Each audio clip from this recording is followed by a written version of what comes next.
When I inherited my grandfather's lake cabin, I thought I was just getting a quiet getaway spot, fishing, grilling, and enjoying peace away from city chaos. What I didn't realize was that the local HOA president, Karen, had decided my lakefront property was part of her domain. It all started when I came back to the cabin after months away.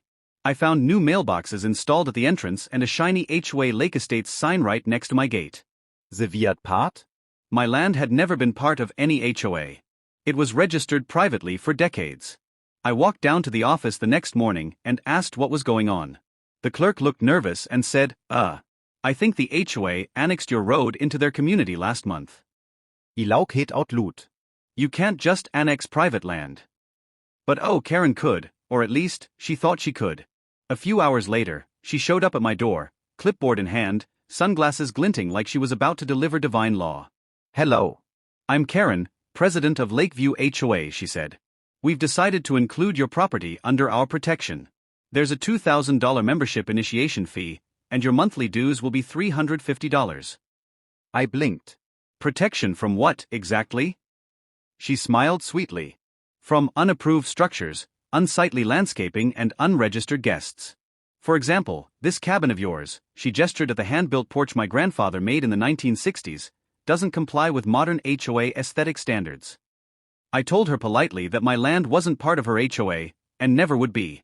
Her smile vanished instantly. You'll regret saying that, she snapped. I thought she was bluffing. I was wrong. The next weekend, I arrived to find a moving truck in my driveway.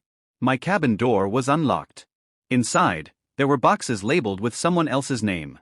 And then I saw a teenage girl lounging on my couch watching Netflix. Who are you? I asked. She said casually, my mom said this place is ours for the summer. I'm her daughter, Courtney. I nearly choked. This is my cabin. She shrugged. Mom said the HOA took it over because you didn't pay your dues. I called the sheriff immediately. While waiting, I took a look outside. Karen herself was standing by her SUV with a smug grin. Oh, don't overreact, she said. We're just reallocating properties to people who actually participate in the community. Reallocating. I repeated. You mean trespassing? She laughed. If you want to make a scene, go ahead.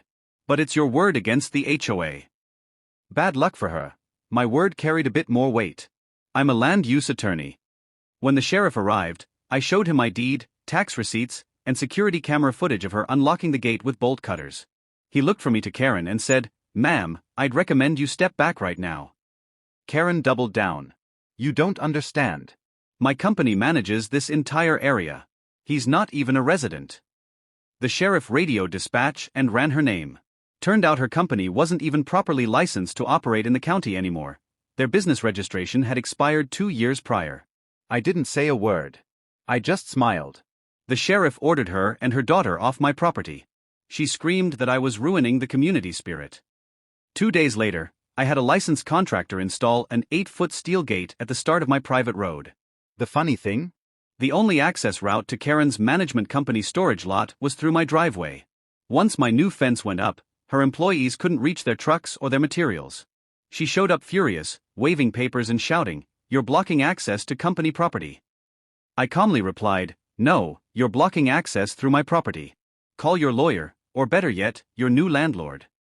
See, while she was busy trying to claim my cabin, I filed a claim with the county land office.